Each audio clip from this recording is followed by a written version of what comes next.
like and subscribe. I said, empty your mind, be formless, shapeless, like water. Man, Bruce Lee's influence is impacting my life from movies to race relation to the martial arts. He showed up, things were like this. When he left, things were cut in half, bro.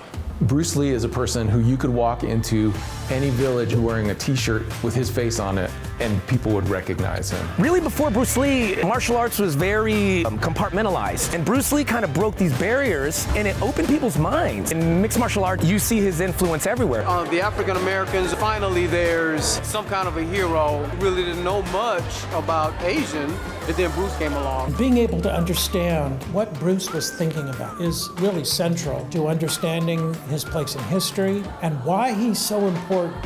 It's not a fair fight. Today's digital influencers against the OG. Now, nearly 50 years after his death, there's still so much we can learn from him. Bruce Lee provides us with a way of understanding the world. It was important during his lifetime, but it's become even more important today. I think something about the Oriental, the true Oriental should be shown.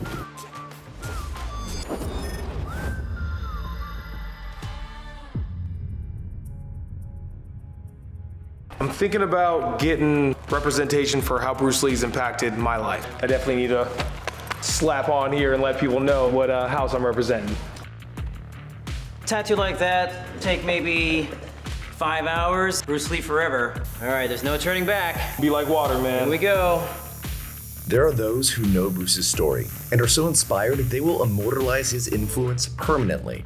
But for the digital generation, their idea of influence is pretty basic. If they want to raise their game, to one day have statues in their honor all over the world, class is in session. We're here to explore the master of influence. Taking our lead from the master, we'll break from the norms, tell his story unconventionally, be like water and flow like it. Where we end up may very well open your mind. Let's get started by starting at the beginning. In the mid-1800s, the world was a fascinating place where there was more and more travel across oceans and between nations. Hong Kong became a colony of Great Britain.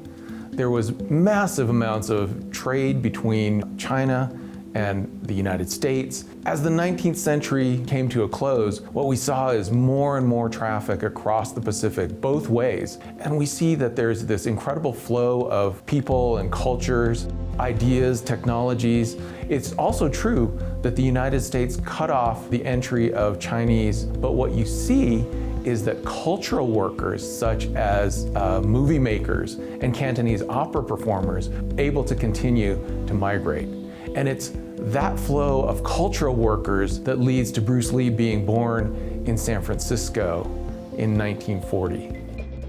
So Bruce was born in San Francisco, and his mother was Eurasian, of both Asian and European descent. From the jump, he was neither East nor West. His parents couldn't become US citizens, so they and Bruce went back to Hong Kong in 1941.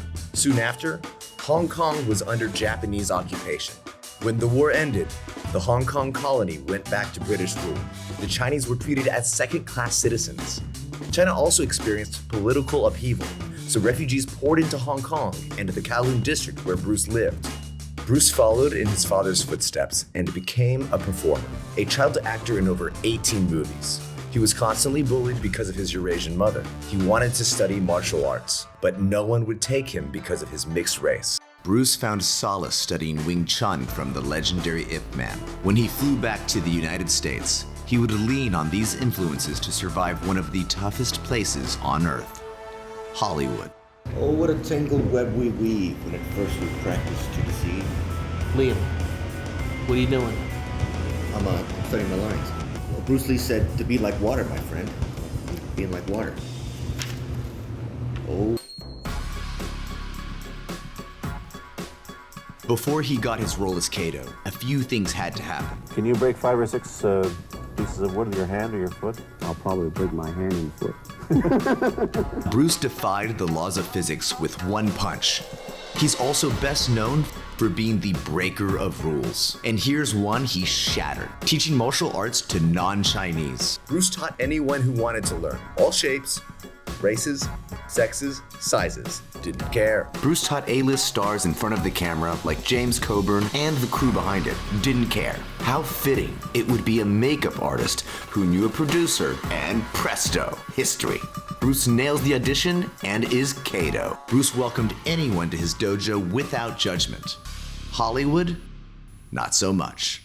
So when Bruce broke out in Hollywood, it was in The Green Hornet, which was, an amazing new role for him. But it was also incredibly constricting. At all turns, very concerned being cast in stereotypical ways of being the sidekick, not the hero. Chinaman could never be the lead. Chinaman could never star in their own show in network television in America. Really pushing back against its limitations, imposed by the industry at the time. He was born at a time when Asians were forbidden from entering the United States. And he returned to the United States just a decade after my own family members, my uncle, was thrown into a concentration camp. He found people who did not believe that his English was good enough. He found people that did not believe that his Chinese face was going to fly on American television screens. Like, as a fighter, you got to deal with opposition naturally. But then he was in Hollywood and had to actually go against that in his business. Asians in general are such a humble, kind of a quiet race. We can get lost in the shuffle. He wanted to be seen as a person with equal capacities as anyone. He said, no, I want more than that. I think I am better than that. After The Green Hornet ended, Bruce shopped his martial arts passion project called The Warrior. Of course, the studios took his idea and gave the leading role to a white actor. Take a piece of thin paper. One side is white, the other side is black. Most martial arts are doing one side at a time, meaning black side defense, white side offense. Like old school karate was very linear. Wing Chun is, imagine taking each end of that paper and twisting it so that the two colors flow and they're always together. When you do movements, they flow into each other. Defense into strikes. He's a teacher, he has a karate school, he's an actor. He attacked all of those different aspects in his life, like he attacked his martial arts. He could have continued down a path of playing minor roles, or he could find a way to turn defense into strikes. He went back to Hong Kong, where he discovered that he was why the Green Hornet was popular. So now, Bruce was bankable. And in Hong Kong, he was part of a generation of artists who fundamentally remade Hong Kong cinema. He was the world's first Asian global superstar. And he became this at a time when Asians and Asian Americans suffered from racism and discrimination in the United States.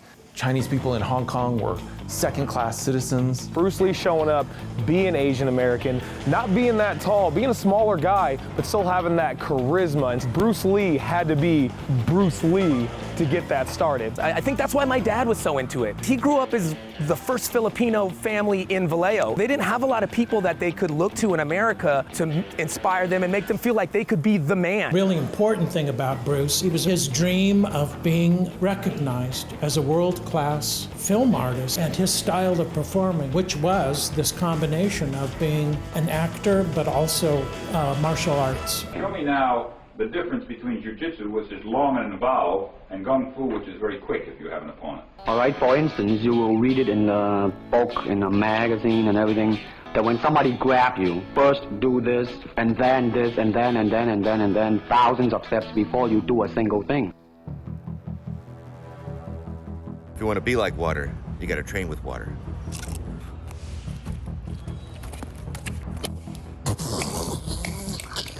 Martial arts back in the day were very ego-driven. There's these dojos and we're the best, and we're the best. What Bruce Lee was trying to do was he was trying to break down the ego. One of my favorite quotes, he said, make yourself a wood block. If you consider yourself a perfectly chiseled statue, you won't let anybody bring a chisel to you to try to improve you. I'm gonna break that norm of thinking that my style is better than your style, and I'm going to look at every style as it has something to give me. In Hong Kong, Bruce was a student of Wing Chun. When he moved to the US, he started to see its limitations. So he began learning other martial arts, and then landed on one he could call his own. This is what we mean by simplicity. Same thing in striking and in everything. It has to be based on a very minimum motion. Jeet Kune Do, the martial art that Bruce created, was the style of having no style. Did this so that it was infinitely adaptable. The art of the intercepting fist is both a block and a punch combined together. To use a modern digital reference, he rewrote the code, kept what worked, got rid of what didn't. Any traditional martial arts, you got thousands of combinations. I could throw this punch, that punch, move it into this and that. So now you take all the martial arts and put them together. Just think of all the possibilities and all the different combinations. If you take one of these high caliber MMA fighters, you could pit them up against any gladiator throughout history. Our warriors today will destroy all of them. They have the knowledge and the skill set of all these different martial arts. I don't think there would be a UFC as it is without Bruce Lee. Martial arts has always been based on philosophy. Bruce's authenticity and honesty connected on a deeper, more spiritual level. You know, I've been very fortunate to study Jeet Kune Do. It's kind of a mindset, a way of thinking as it adapts, and like it's not the same for everyone. It's something that's ever evolving. Throughout life, we're going to face different challenges, different adversities, and we just have to make our way around life and just walk on, be like water, adapt to whatever comes our way. His philosophy was like his martial arts. He combined all of the influences around him, and he did so in ways that were unique. For Bruce did far more than simply quote ancient Chinese philosophy. He also incorporated modern Chinese thought and modern Western thought.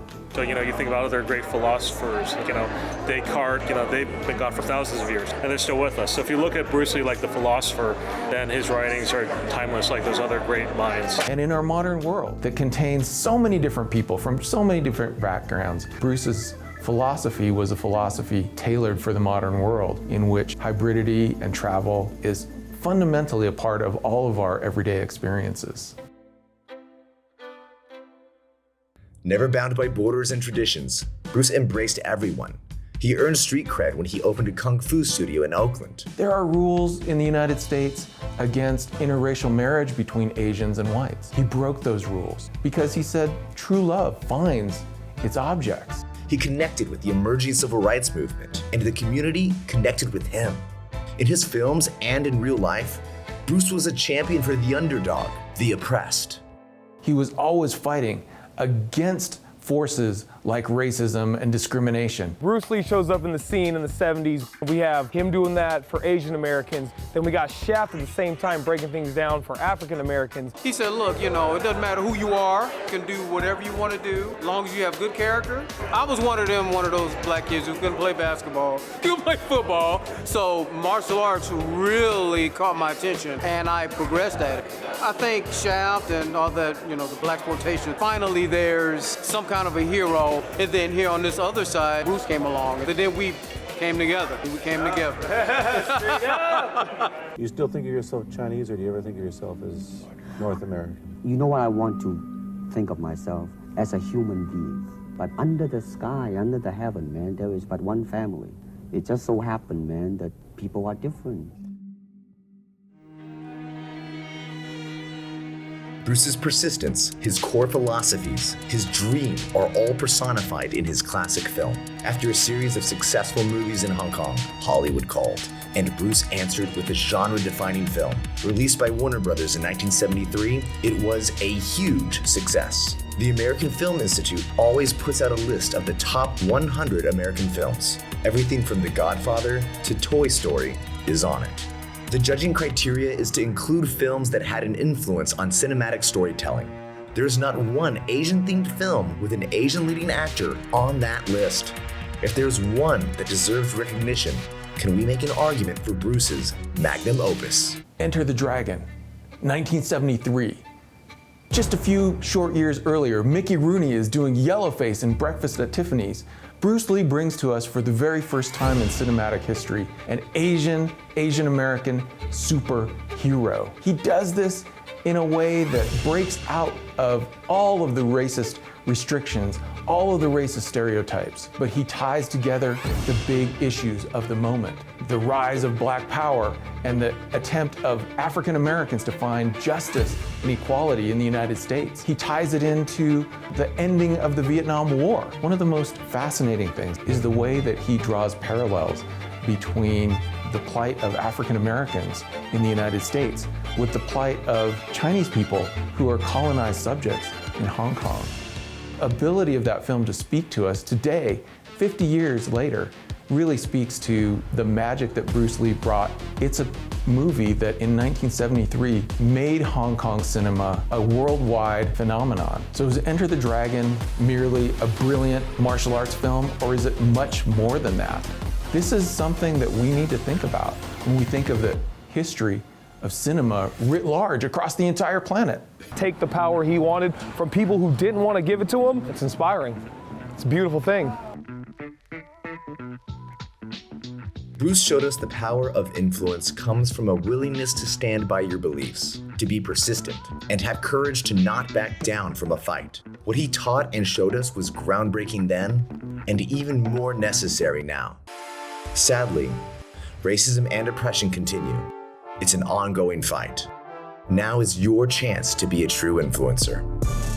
You can use your creativity to combine the influences in your life to educate and inspire, to celebrate your community, be its advocate, be a force for change. All type of knowledge ultimately means self-knowledge. They want to learn to express themselves through some movement, be it anger, be it determination, or whatsoever. His genius was that he was able to tap into the zeitgeist of wherever he happened to be and combine the influences of the people around him to combine things in ways that had never been done before. This is kind of like being Asian American, right? We're not simply the same as white Americans, and yet we have ties to the United States. We're not simply the product of our countries of origin or our families. What we do when we create Asian American culture and Asian American identity is find the things that work for us and combine them into something that's uniquely our own. As Asian Americans, we don't have to be bound by the past. We have visions to build and solidarities to create. The future is ours to define. Art reaches its highest form when devoid of self-consciousness. Don't worry about what you look like or what people are saying about you or what other people think about you. If you can conquer this, then your best self will come out. There's something about striving to make your own mark in the world.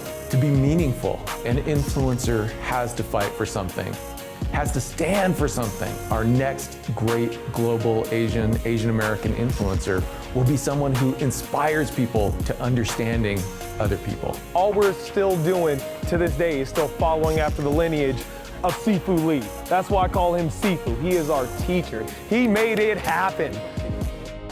There's no question Bruce was influential and impactful. Now, it's up to us to take it from here. That's the end of this lesson. We hope you keep going, keep learning. Take what works for you, leave behind what doesn't, and adapt to whatever lies ahead. This is my favorite quote. Mistakes are always forgivable if one has the courage to admit. My favorite Bruce Lee quote is, "Do not pray for an easy life, but pray for the strength to endure a difficult one." I think the meaning behind that is, you can be lazy and take these shortcuts and be easy. And when life gets hard, you're not going to have the strength to deal with it. So if you work hard, life becomes easier. You should cast me a warrior.